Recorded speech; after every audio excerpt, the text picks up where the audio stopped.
Assalomu alaykum hammaga, Atker gaz servis obunachilari. Bugun sizlarga Onyx ta tayyor bo'lgan proyektimizni va yana bitta yangilikni sizlar bilan bo'lishmoqchiman. Xudo xohlasa, biz bilasizlar, AEB firmasi, Italiyaning firmasini Farg'ona vodiysidagi dilerimiz. Endi shu qatorda har bitta viloyat o'zining dilerlari hozir qo'yilyapti. O'zbekistonda ikkinchi bo'lib, birinchisi Toshkentda, ikkinchisi bizda haqiqiy litsenzionni programmada ishlaymiz. Bu degani bizga nima beradi?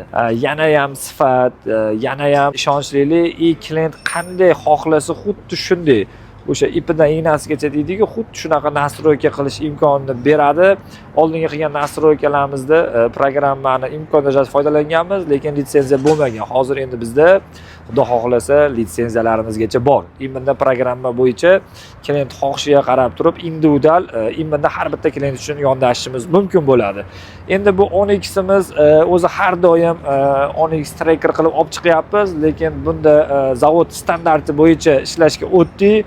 Endi bu qanaqa bo'ladi? Hozir bu Onyxi borligi bu juda qiziq. Hozir bitta ishimizni ko'rsatamiz. Biyamiz o'sha MP48 OBD miyani uстановkasi bitta baho berasizlar.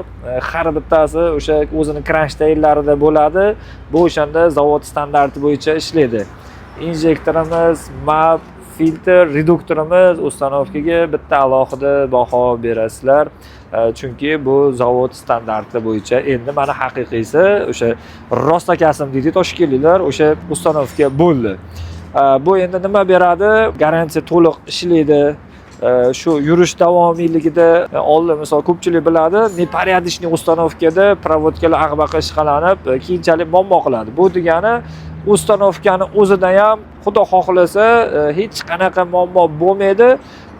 Hozir balonini ballar qiziqishga o'zi mashina bu redline tasmalarigacha redline qilib qo'yishibdi. Endi bu ixtiyoriy, bu sizlarga unaqa redline qilib bermaymiz. Xohlasalar ko'kka ham bo'yab beraveramiz, lekin asosiy qismi o'sha oldi chastida bo'ldi. Buniki hozir komplektatsiyasi tayyor bo'ldi. Programmasi o'sha litsenzionni programmada birinchi mashina o'sha qilindi. Xudo xohlasa, bundan keyingi etapda tracker, Cobalt, Gentra o'sha o'zimizda ommaviy bo'lib turgan mashinalarni har bittasini o'sha krashtaynlari bilan o'sha zavodskiy holatida qilib zavod standarti bo'yicha ishlaymiz. Imminda bu mashinani egasi o'zimizni tanish ukaxon edi. Imminda o'zingni atzifing bo'lsa bergan dedim.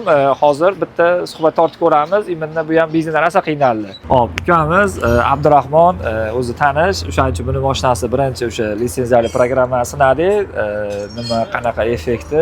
Bu ham birinchi mashina olganda, aka gaz qo'ymayman, o'zimizda oldin bu ishlagan. Gaz qo'ymayman aka, benzinda ham yuraveraman 92 da benzinda deb boshida maqtanib yuradi. Mana hozir 95 quyib 92 da yaxshi yurmaydi deb rosa aytdim. Oxiri 95 quyib farqini bilgandan keyin propan qo'ydi. Oxiri qarasa 95 da cho'ntak ko'tarmaslikni boshladi.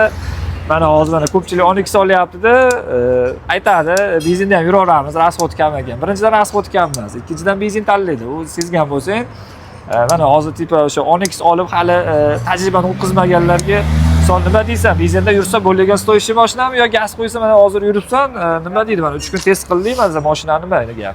Men haydovchi sifatida nima deyalaman? Men kelib mana 1 oydan bas minyapman mashinani.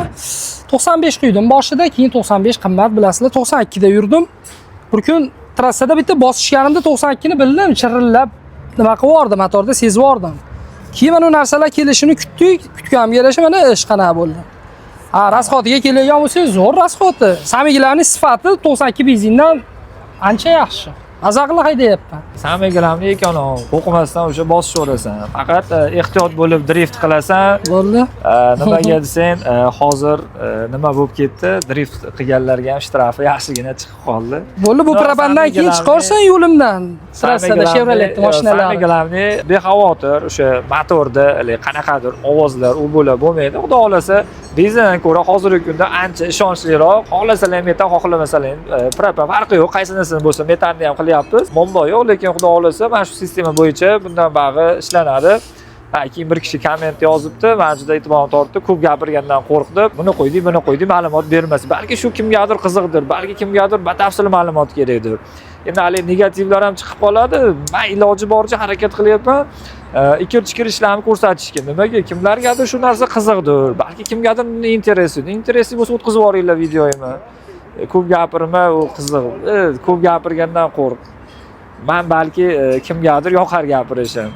Mayli, endi tushuntirib beryapmiz. Atak xudo xolasa to'xtamaymiz. Bunda ham yana nimadir yangiliklar chiqsa, mana litsenziyali programmaga nimadir bizga qo'shimchalar berilsa, qo'shib ketamiz. Xolos bundan keyingi proyektlar o'sha tracker, Gentra, Cobalt bo'lib ketaveradi. Xizmatda bo'lsa aloqaga chiqib olasizlar, sog' bo'lasizlar. To'g'rimi? Albatta aka, yo'q zo'r yurishim. Haqiqatan ham zo'rda, rostini aytamiz-ku.